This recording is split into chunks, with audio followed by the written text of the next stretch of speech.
Also, gotta mention, this guy reviewed our video. He's a nautical expert waterman. Hey there, crew members, Vince here. Okay, just how cool is that? I got mentioned, me, in this video. Write that down my tombstone. And later on came the many requests for me to cover this video. Like they say, ask and you shall receive. So today, we will analyze the Costa Concordia Q&A. Just like my previous video, my intent is only to add extra bits of technical information on the whole narration. See it as more delicious icing on the cake. Without further ado, let's get into it. As ever, right on schedule. Welcome to the Q&A.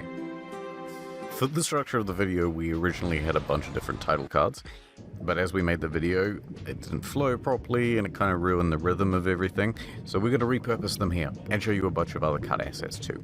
Number 1. The old intro. Right, we initially plotted a completely different intro for this video. It started out actually as like a mission brief for a Metal Gear Solid level. Huh. We crafted a ton of assets for it as well, and the idea was, alright, Snake is going to be sneaking on board the ship, and he may even help cause the disaster, or was watching it unfold, and we'd use a bunch of stuff from the tanker level from Metal Gear Solid 2, but in the end it just felt way too shoehorned in, so we ditched it. But here's some of that. As they leave port in Rome, you'll infiltrate the ship.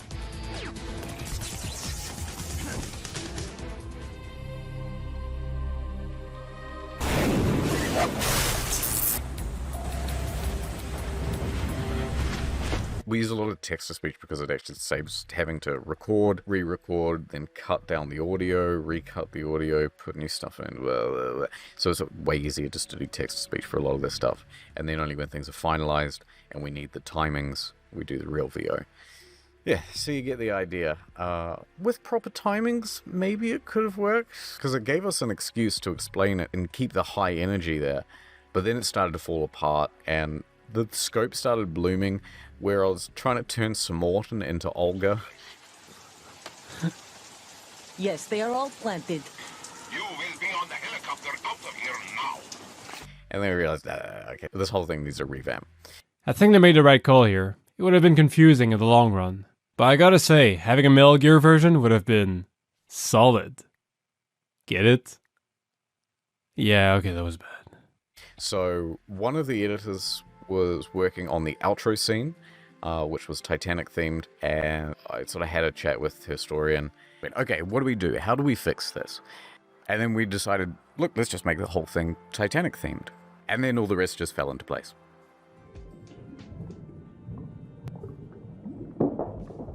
Engineering failures. This is where things are going to get a little technical, but hopefully you guys like that stuff. Indeed. So, the ship has these 6 massive diesel generators, and they produce electricity that's distributed all across the ship, right? And they're kept across 2 watertight compartments, and they're consecutive to each other here on the ship. The power goes from these 6 to a main distribution panel, which is then routed all over the ship where it's needed, and then a lot of that electricity is taken to these 2 electric motors, which then produce propulsion for the ship. There are also 3 separate motors at the back, which drive the rudder. Cool. The vast majority of ships that I worked on also had a diesel-electric propulsion system. Very similar concept, a total of 6 engines, 3 in each compartment.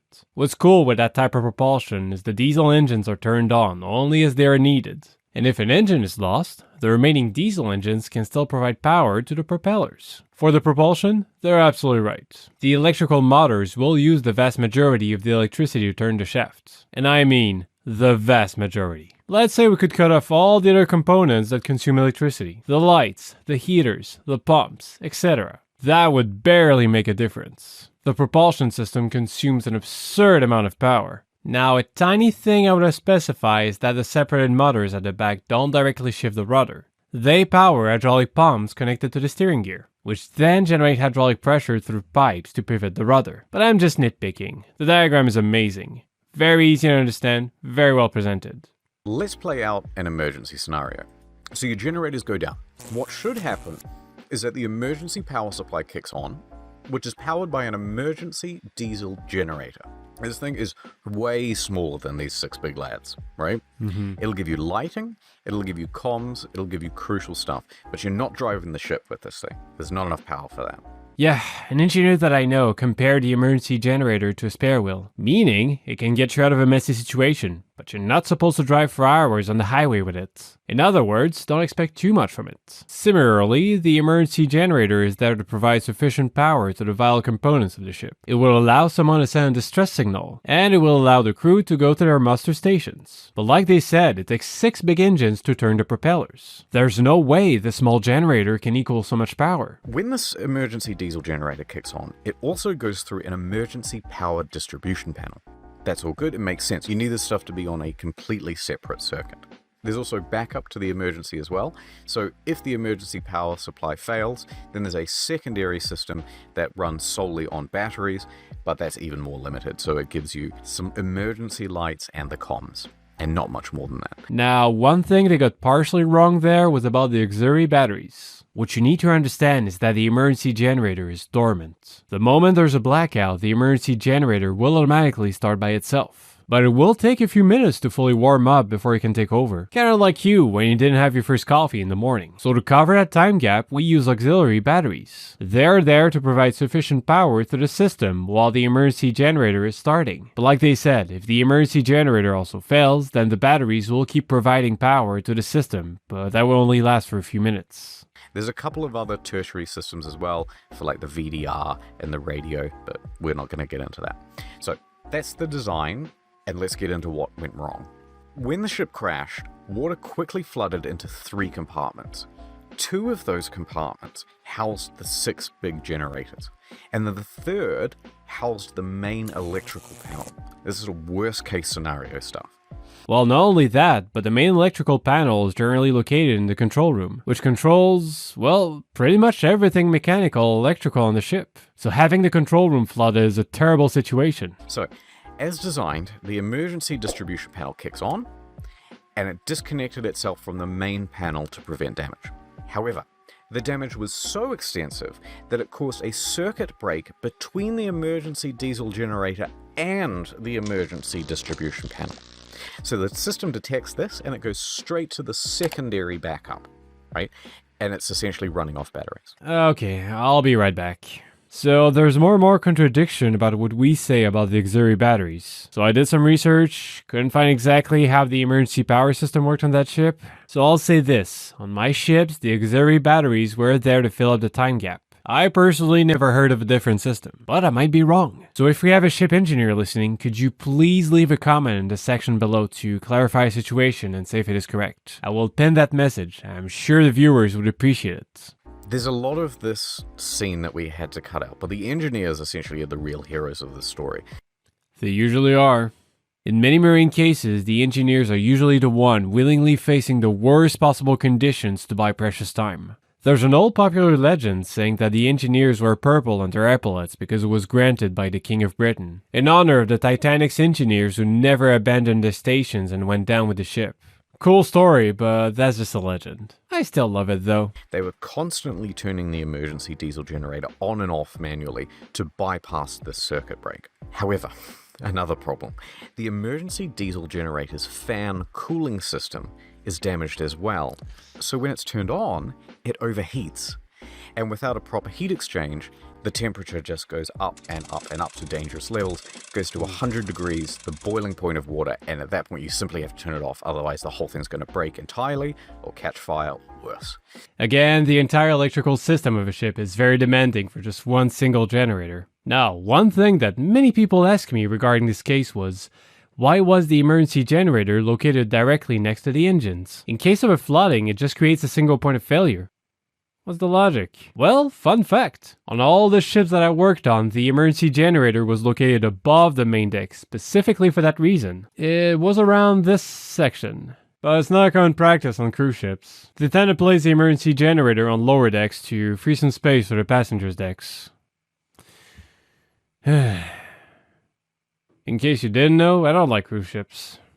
Right. So the engineers have to turn it on manually to bypass the circuit break, and they're doing it with a screwdriver while they're being surrounded by water, and they have to do it until the thing overheats, and then as soon as it overheats, they gotta turn it back off, or sometimes it'll turn itself back off.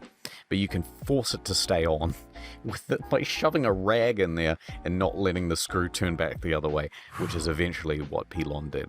So I'll show some footage here and see all these white lights. That is all thanks to the engineers downstairs risking life and limb. If they don't have the emergency diesel generators running, then it's just emergency lights. It's like those, those little red lights, and you can't see a whole lot. Now you might think that, okay, if only we can get this EDG working, and if only we could limit the amount of water that's coming in, then surely there are like emergency water pumps on board that they can use to save the ship. But unfortunately not, and this is where you start to get into really bad design. These pumps are massive, and they require at least 3 of the 6 big engines in order to work. So they're effectively ruled out at the point of impact, so it's just not an option. Yeah, water pumps do take in fact a tremendous amount of power to activate. Now, we do have transportable water pumps, but they would be way too weak in such a dire situation. Anyway, the engineers stayed down there as long as they could, turning the EDG on and off, meter deep in water, before finally they had to evacuate. The swing. I want to take a second crack at explaining this one because I think we might have rushed it. So, you're coming in at this angle, and you're actually going to miss the rocks with the bow of the ship. Good. Good news. But because the ship is so long, the side is going to smack right into the ship.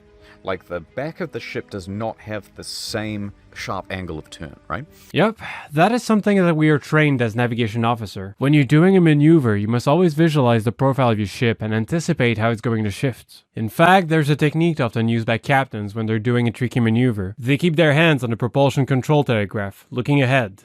And when the nose is past, they turn around, still holding the propulsion system, but now looking back, to make sure the rest of the ship is also clear of danger. So Schettino was right in knowing that the ship should middle the rudder to prevent the swinging of the ship, and he ordered the rudder to middle as well. But then the helmsman, he misunderstood the order or panicked, acted on his own, or, didn't understand Italian very well or English very well, and he just kept going, well, I'll turn away from the rock. Of course, I want to get away from the rock as far as possible. And so that's what caused the side of the ship to collide. And then the rest is as you know it. The media. Oh, this is going to be fun. The media got a ton of stuff wrong. Holy shit. A lot of it was just rampant speculation, especially as the news was unfolding. The worst culprits were, of course, the mainstream press. They've gone through mostly now and scrubbed their old articles of the mistakes, but there's a lot of stuff that you can't edit, especially video. Now we only have 5 confirmed deaths, and now that 29 missing is now down to 24. Actually, we have, I think 11 confirmed deaths. It's 11 confirmed deaths. So I'll try to find it. There's a clip where he talks about the boat using its forward thrusters totally wrong. Forward thruster. I think what they meant to say was bow thruster, which looks like this. They're used when the ship is making its approach toward the wharf to keep it stable. But in that kind of situation, with the speed they had, it wouldn't have made much of a difference. It definitely could not have pushed the ship toward the island. Apparently with some idea of getting to a port or doing something else. Instead, they move on for some distance and begin to turn. They made no such turn. It didn't do this at all. It goes all the way over here and then comes back. Number 2, they fell for the Hungarian meme. A young Hungarian woman who says she was on board, she called her parents saying that she was on board during this disaster. Didn't happen. Number 3, it was an ecological time bomb, fellas. Ecological time bomb if they don't get that fuel off. But it wasn't. I have a similar story that happened to one of my colleagues. He was working on an oil spill case on the Great Lakes and got deployed to the beach to assess the damage. And as he was inspecting the area, he came across the medias. One was holding a dead fish covered in oil, while the other was about to take a photo for the front page. That's when my colleague intervened by saying, "I hope you're not planning to use this to represent the damage caused, because that fish has been long dead before the oil spill happened." "Oh really?" they replied. "Yeah, just look at its eyes. They've been completely devoured already." "Oh, I see. They replied before they each went their separate ways. But guess what he saw in the newspaper the next morning? The picture of the freaking fish. This was all hype. There was a very low chance of that. There was no big oil spill. There was no damage to the environment. In fact, the environment was better off after the sinking had happened and they had done all the cleanup. Fish stocks were up, you name it. Everything was better on all metrics. I am not even surprised. It's just like when they revisited some shipwrecks below the water. At first, they thought it would have caused an environmental disaster, but turns out it actually formed an artificial reef, which was very beneficial for the local ecosystem. Now, I'm not telling you that dumping shipwrecks at the bottom of the water is good for the planet, but it just shows how resilient nature is. You know, you can see the, can you believe it, the whoa, whoa inflection in her voice and the ramping up of the drama. This is all just entertainment, it's not news. Such a large scale. And look at all these people just on a rope. How scary that must have been trying to get off this ship. Okay, this is a good one. Gripping new video just in that shows us what was happening inside the Costa Concordia as water rushed inside the ship. This footage is not from the disaster at all. It's actually from a swimming pool malfunction on the Carnival Paradise, a different ship No altogether, way. from 3 years prior, in 2009. Between the events on the nights of 1912 and 2012 are the reason I'm a conservative. Costa Concordia. Well, they've cleaned up their act quite a lot.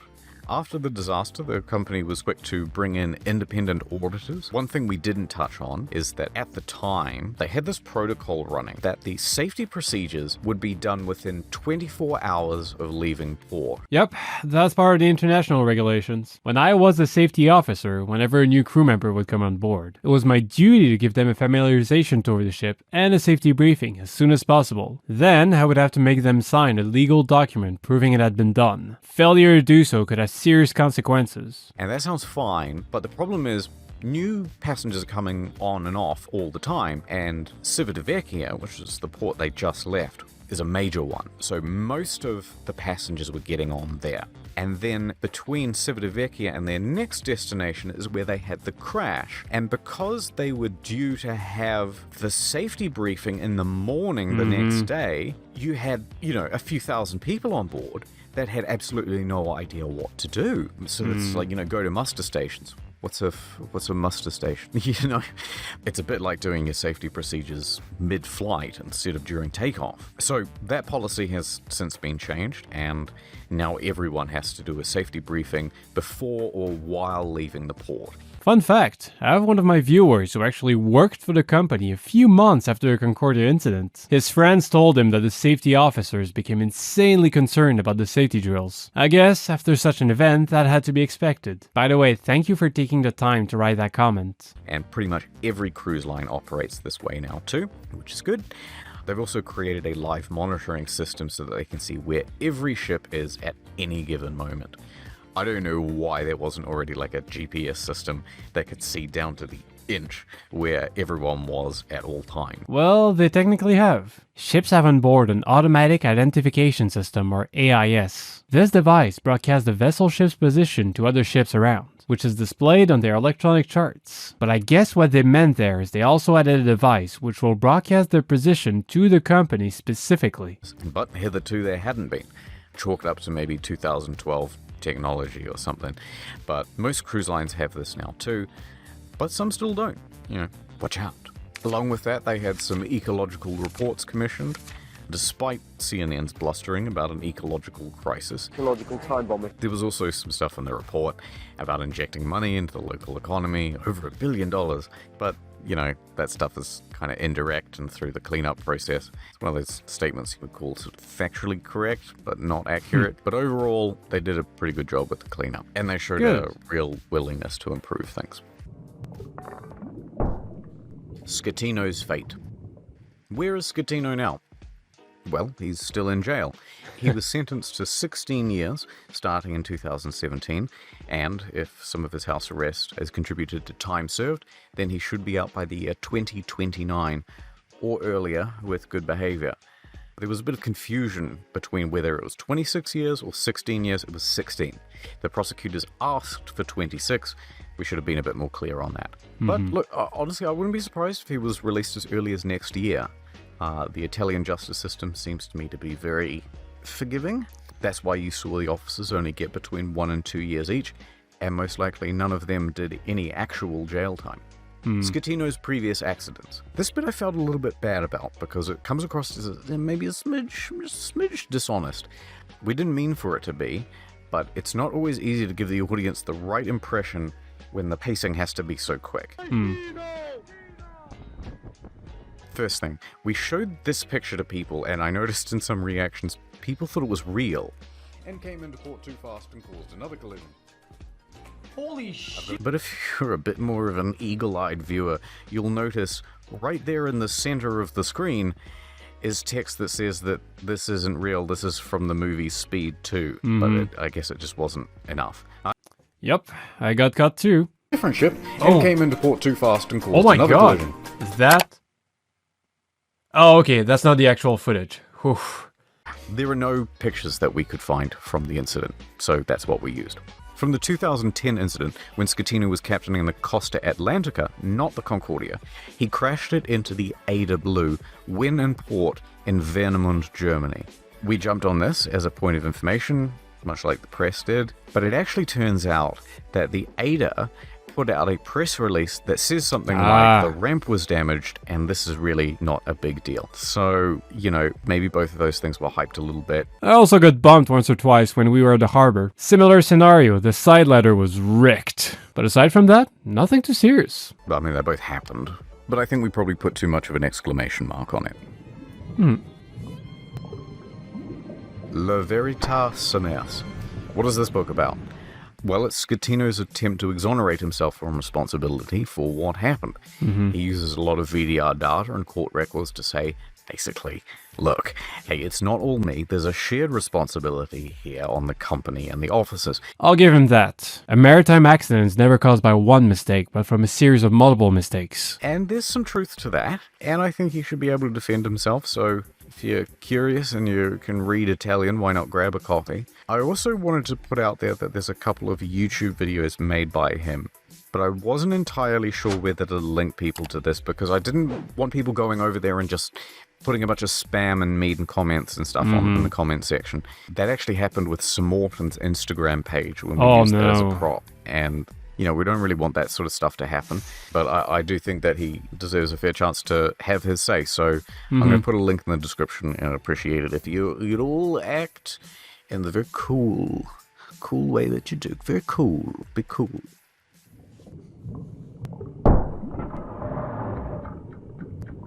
The officers. What happened to them? Most of them are just keeping low profile and getting on with their lives. We actually managed to find Jacob Russley-Bin. I put a bounty out to find him and paid it too. Really? But in the end, we decided not to post his personal information. The video, we had found it quite late in development as well. And when we were doing these action scenes, we didn't know what he looked like.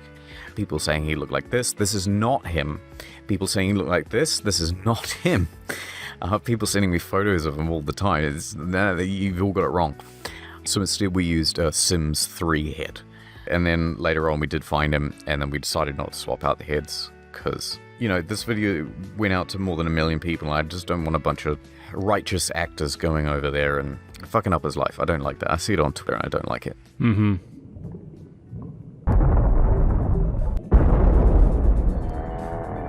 Dominica Smorton. Yeah, I got you. I got you on camera. Yes, I felt a little bit bad about this. She's been through the rung of the media quite a lot over the last few years, but I do have to show you this because I think it's very funny, although it'll probably get the video demonetized.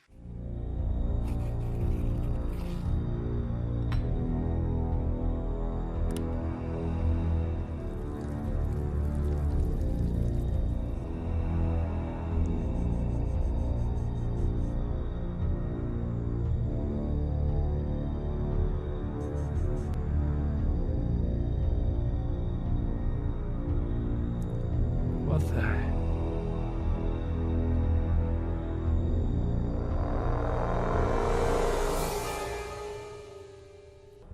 What? a injectar copiilor droguri. There's also a misconception that the captain was going too close to shore because he was trying to show off to Sir Morton. In fact, that is almost certainly not true, and it's much more likely that he was just trying to be nice to the maitre d'. He was trying to create like a special moment for him. So it was uncovered that the maitre d's sister lives on the island, and she was really excited to see her brother on the ship. And, you know, they were even Facebook posting about it and going, oh, you know, he's going to be here at this time and I'll be able to wave to him and he can see my house and it'll be so cool. And so, yeah, it seems like one of the reasons why they were getting so close is the captain was trying to do a nicety for the maitre d'. Yep, that is also a story that I've heard. Now, this recreation scene, we had to cut a lot from it.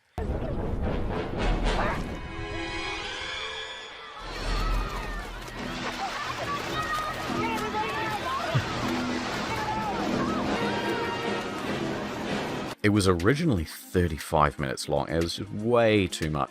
And so once we had the full scope of it, essentially storyboarded the whole thing out on the timeline, we started paring it back.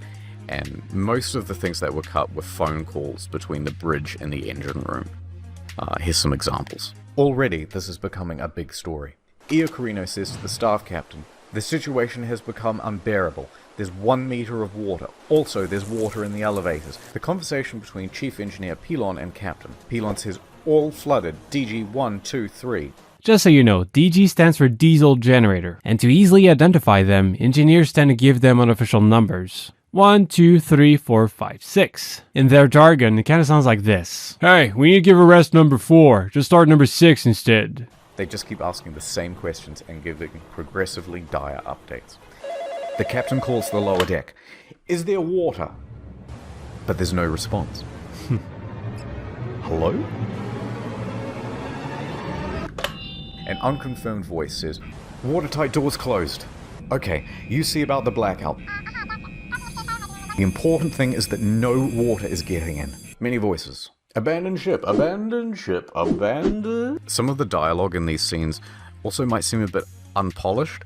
That's because we're trying to use as much direct quote as possible from the characters.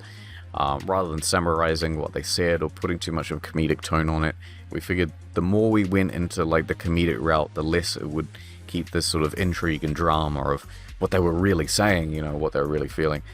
Fun fact, during our emergency drills, it was my job to take notes on every communications between the emergency teams. Later on, I would have to use those notes to write down a full report. It sounds like an exciting story to write, but in reality, it's so boring. It's just updates after updates after updates on the situation. So I understand why they didn't use the whole content. There was also a ton of repetition. Like, the captain is constantly calling the lower decks for updates and just saying the same thing. "Hey, is it flooded? Hey, is it getting worse?" And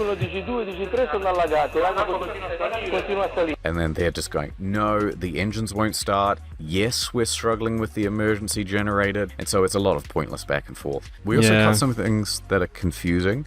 So the captain first spoke to the harbour master in Civitavecchia, but he managed to smooth things over with them, and he didn't speak to them again. But then it was afterwards that the phone call happened where the woman called her daughter, and then the daughter called the police, and the police called the Livorno harbour master, which then set off this chain of events with the Coast Guard. That felt like way too much in-the-weeds detail, and it was going to interrupt the flow, so we cut that initial phone call with Civitavecchia. As just a little more detail, there were 25 patrol boats that came in from Livorno, Civitavecchia, Rome, Oblia, Portoferrina, Porto Santo Stefano, Porto E. Coli, and Talamoni, involved with the Italian Federal Police, the State Police, the Carabinieri, the fire brigades, 8 helicopters from the Coast Guard, the Federal Police, even the Italian Navy and Air Force were involved, as well as 14 merchant vessels and 4 port tugboats.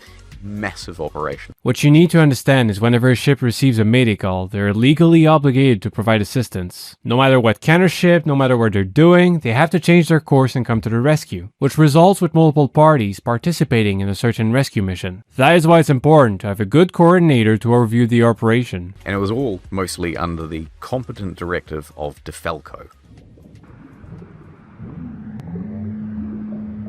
DeFalco's call.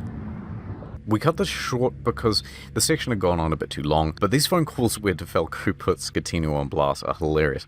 Here are the highlights. Pronto? Sono il comandante Schettino, comandante. Schettino?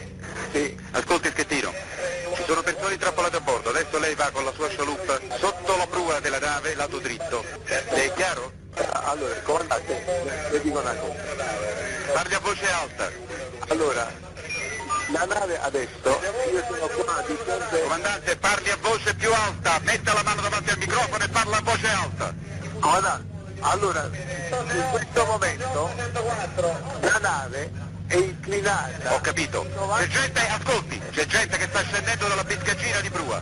Lei quella biscaggina la percorre in senso inverso, sale sulla nave e mi dice quante persone e che cosa hanno a bordo, chiaro? Guardi Schettino che lei si è salvato forse dal mare, ma io la porto veramente molto male, le faccio passare l'anima di guai. Vado a bordo, cazzo! Comandante, per cortesia. No, per cortesia, lei adesso prende e va a bordo. Mi assicuri che sta andando a bordo.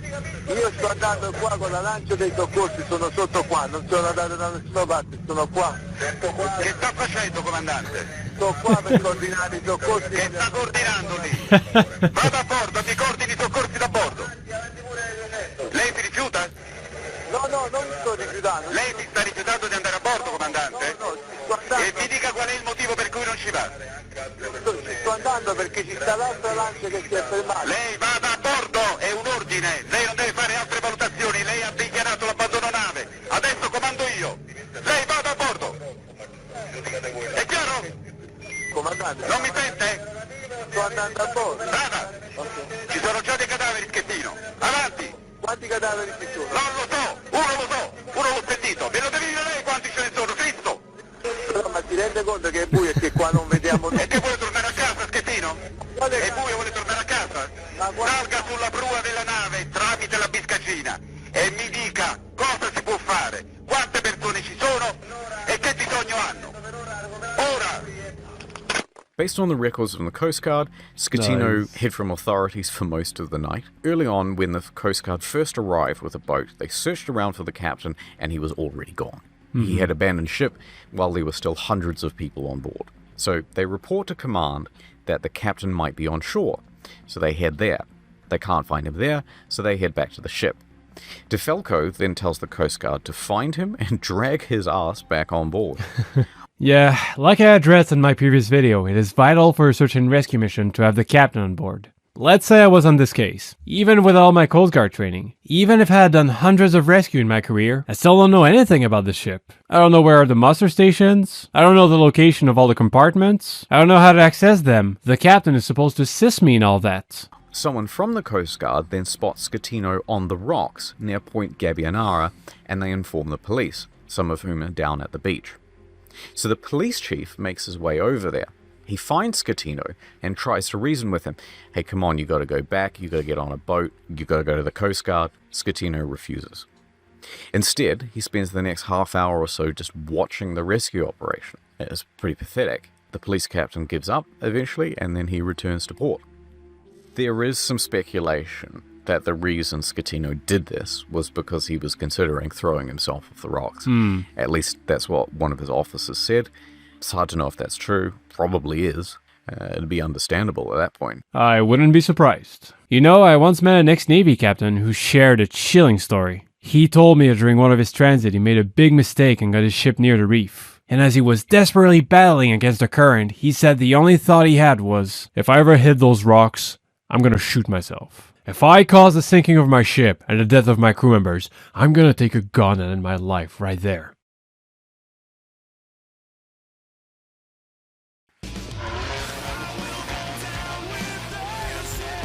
But from there, the police tell the Coast Guard what's happened. DeFalco then calls Schettino's mobile and orders him back on board. Schettino claims that I'm going back on the Costa right now. But DeFalco knows that's not true, because he knows where he is. He knows he's on the rocks over there.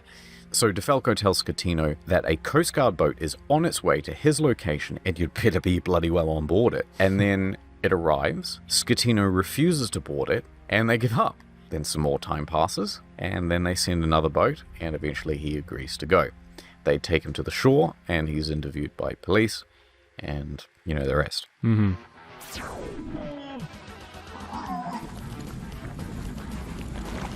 So let's talk about DeFalco's demotion.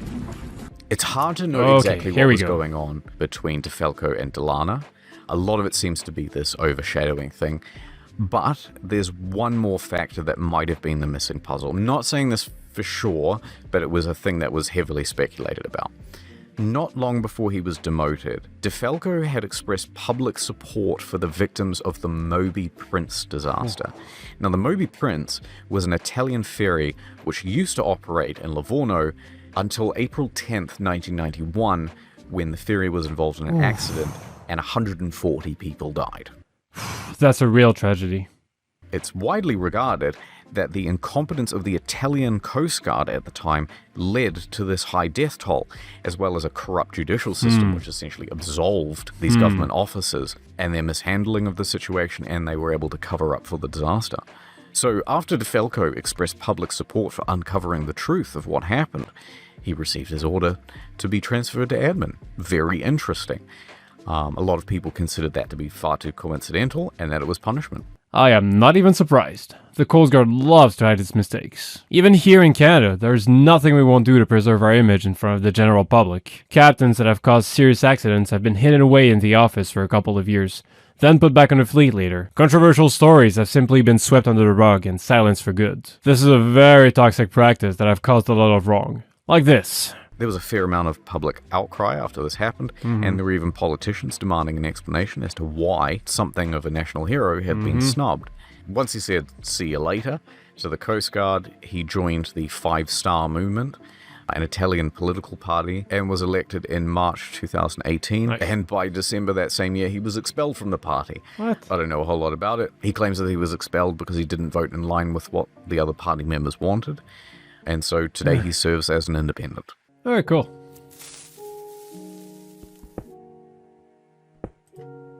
Devil's advocate.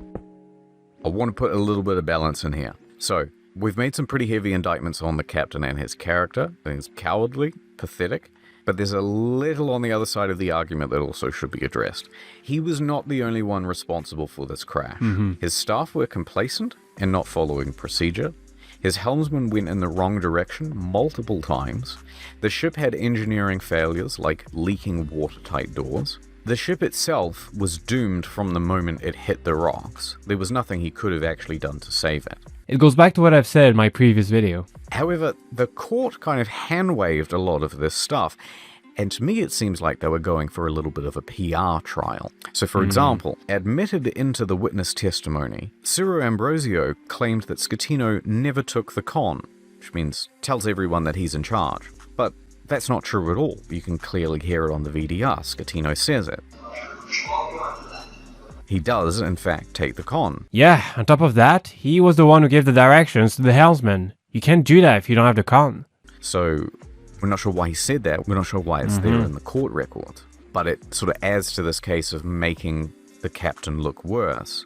Ferrarini also told the court that he was very mad when he heard that the captain had lied to the harbour master and the Coast Guard, lying that it was only a blackout.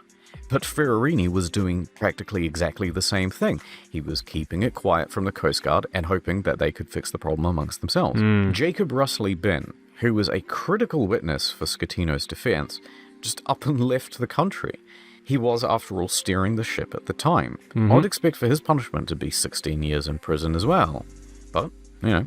The court also focused quite a lot on the affair with Sir Morton, even though it had basically nothing to do with the tragedy. It was fairly incidental. To be fair, we did that too. We thought it was funny. But they turned it into a media circus, and the claims about her distracting the captain, as far as we can tell, are just untrue.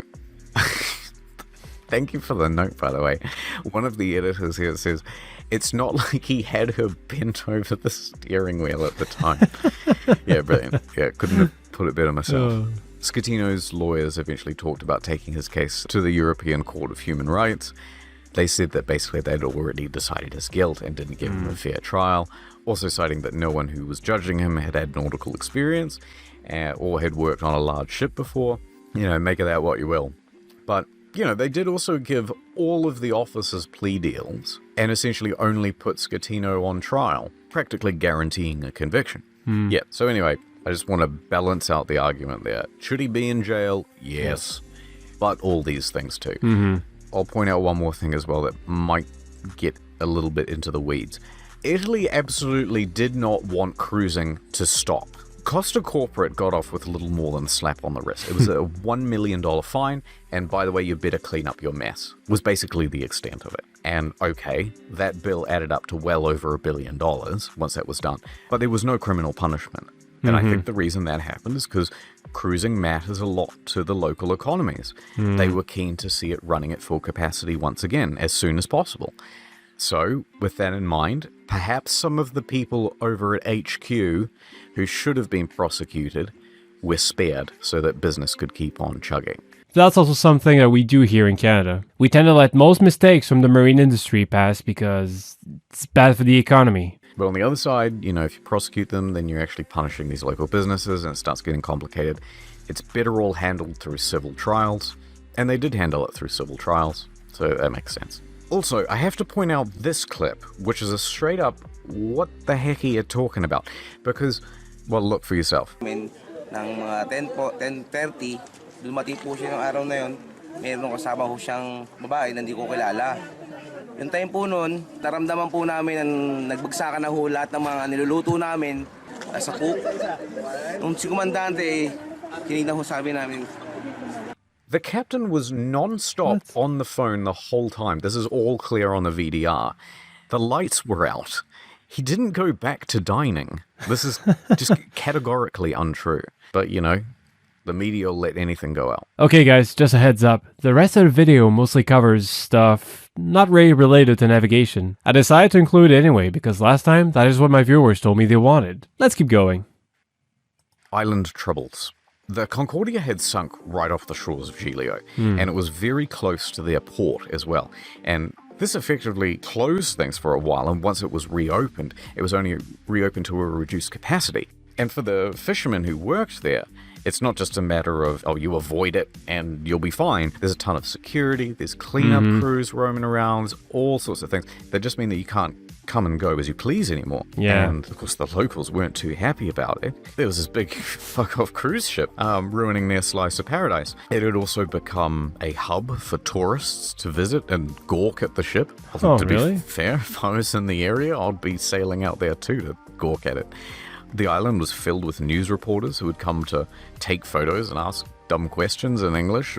Buongiorno, buongiorno, el familiare avec Schettino, you know. And also an endless stream of cleanup crews who were living on the island in temporary accommodation. And overall, it had most of them bothered. But for a contingency of people on the island, there was some good news too. A lot of the hotels and bars and restaurants typically closed for half the year when they couldn't get enough customers. You know, it might be winter time, something like that, and people wouldn't come and visit in high enough volume for them to keep their establishment open. But for that period, while the cleanup crews were there, they were able to keep things open all year round. I see. Rene and Renee. Oh boy. A very successful law firm based in New York, also operating in Hungary. Mr. Renee speaks Hungarian fluently, hence why he takes on a lot of these cases, and he was able to suss out that it was a scam well before the media did. Renee also has a track record for successfully suing cruise lines. It seems to be a bit of a specialty of theirs. In this segment, I had quite a few people comment that I was wrong about Hungary having no laws for insurance fraud, and maybe you're right, but that's a direct quote from Mr. Renee, who specializes in this area of law. So I just took his word for it. Also, this is in 2012. Maybe it's not true of today. And that wouldn't stop them from being prosecuted for other crimes, regular fraud, lying to authorities, for instance. But they weren't. And the point is that the couple got away with it. Mario Pellegrini, the deputy mayor. We just wanted to include this bit because we thought it was a good example of what someone in a leadership position should do. Instead of running away and hiding like the captain did. This guy immediately jumped on one of the boats returning to the Costa, and he went round helping passengers. We thought it was a very nice contrast. Martin the Magician. Maybe we didn't do the best job explaining here, so let me do a quick recap. Essentially, you've got this magician, and he's doing a cut woman in half trick, and just as the assistant is about to step into the front half of the box, the ship crashes. and everything gets put on pause. Then there's also a dancer, right? Rosalind Rinkin, and she's already in the box, because once they cut this lady in half, right, she's going to stick out her legs, right? So, as part of the act. So Rosalind can feel the jolt, and then she can hear the audience murmuring, and she's like, whoa, whoa, whoa, let me out, let me out. Then the lights go out, and you start hearing more like, whoa, whoa, what's going on? And then at this point, it's pitch black, right? And Martin flicks the latch to let Rosalind out so that she can get out, and then he just bolts off the stage. He just takes off running. And then the lights come back on, and it's this bizarre ta-da, because they've ruined the cut woman in half trick, and you can just hear his footsteps running away across the wooden stage in the distance. Vanished like magic. And everyone's going, wait a minute, what the fuck? This guy, he's just leaving? What the heck? And people start to panic a bit. And then Rosalind and the assistant kind of go, oh, maybe we should start directing the audience out of here. And then later on, when the ship starts to tilt, the whole box just falls right into the audience. And then by that point, everyone's just panicking. Okay, get the fuck out. Got to get back to our cabins. We've got to get to Muster Station. We've got to get out of here. But I think it's very funny that Martin just ran away. He's a fairly famous magician. He's been on telly a few times. You can see his stuff on YouTube. The pasta dish. What did we do with it afterwards? We threw it away. It's like $1's worth of pasta and a $1.50 jar of sauce. I offered it to the editors, but amazingly, they didn't want it after I put my grubby hands in it and threw it into a dirty sink. Ungrateful, that's what I say. There they are. The deets.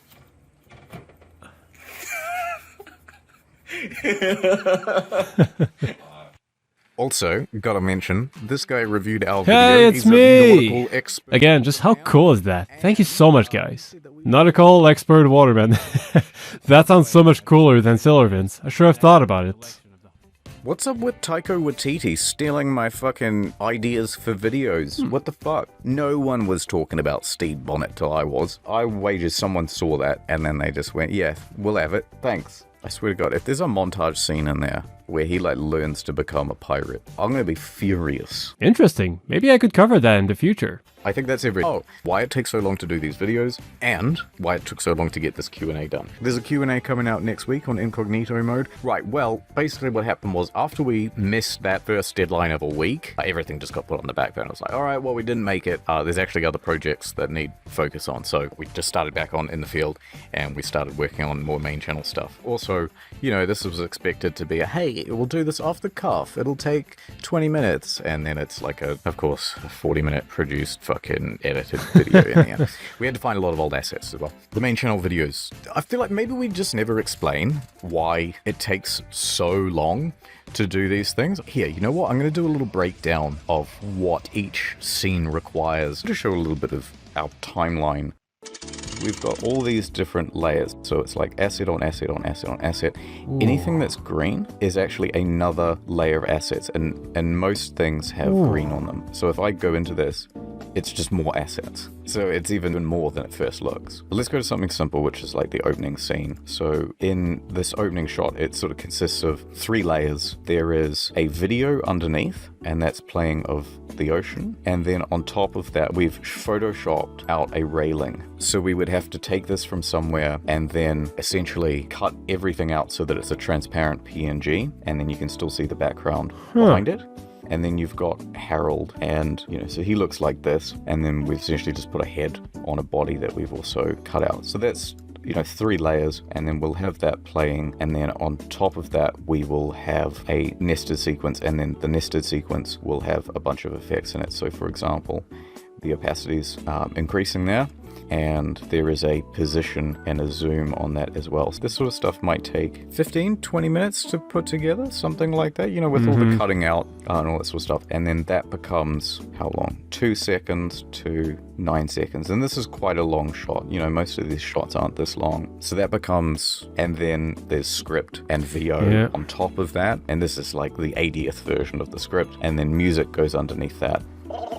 So you can see how it all sort of adds up to take quite a long time. Then that gets taken over by 2 cross dissolves, and then one of those is a nest, and then it's in the, I'm not sure why that's so many layers. Oh, it's his eye. Okay, so we've got to make the eyes move. Each of these eyes has to kind of move independently. And then he stays completely stationary, but then he's put into a nest, and then that nest is zooming. It gives it this feeling of being a little more lifelike. Then we've got the background of the ship, and so we've just added a separate position and zoom, and then we've added a blurring effect to give a sense of depth. Then that does a dip to white, and then that comes in with some regular footage. That fades into more footage overlaid, and then becomes Herald again. So the opacity increases, there's a zoom function, and then this is a combination of a few different assets. So we've got just the head, and then we've got this second face here, and then it just fades one into the other.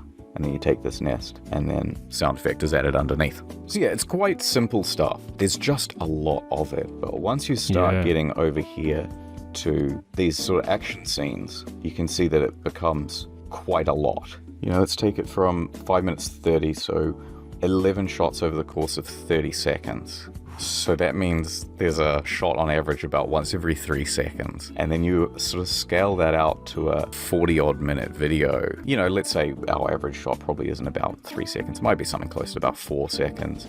That's 15 per minute. So that's 570 individual shots. And then within each shot, you know, you might have 1, 2, 3, 4, okay, 10. So that's 14, and then 15, 6, these are sound effects, 16, 17, 18, 19, 20. So you might have 20 assets. I'm not sure if that's particularly typical. So you might be talking about roughly 11,000 assets over the course of the video. Okay, just for the records, my videos are about 7 layers at most. That is a good comparison between an amateur and a pro. I think if I look at the video files themselves, there'll be a lot of redundancy in here as well. Okay, it just keeps going. Look at it go. Fuck, about 1/4 of a terabyte. So there's 50,000 files in here, and you can just really click anywhere and, you know, go bin 1, whatever, and it's all just like collected, cut out assets. Like every one of these has been like Photoshopped, and there's just like thousands of them. And so that's why things take so long, just because, you know, we're not filming anything. We're just constructing everything pretty much from scratch. We're just, you know, we're just sort of taking existing assets and we're altering them. And so that's what's going on. It's not like, oh, you know, it's July, maybe we should put out a video. Before we have even put out Costa Concordia, we were already working on the next video. We don't want the quality to go down. It sucks that they're not out more often. If I could be pulling out one a week, I would. I don't want the quality to go down either. Like, I look at the newest videos and I think, and not just me, but, you know, like as a team, we're quite proud of them. We could start going back to doing 5-minute videos. But honestly, I just don't think they're as interesting because you can't go as in-depth. So the structure will go very much like, so some people did a thing and then it went badly, the end. By the way, that video that we put out is actually not rendered at all. We couldn't make it render. We tried everything. We tried pulling all the files into the new project, tried on different computers, tried it on the server, tried it off the server, different formats, different codecs. We were troubleshooting, going piece by piece, finding anything that had an error code in it. Okay, yeah, this PNG will replace that, da-da-da-da-da-da-da. And in the end, it was so impossible. What we had to resort to was, we took this preview render screen here, right? And then we just blew it up full screen.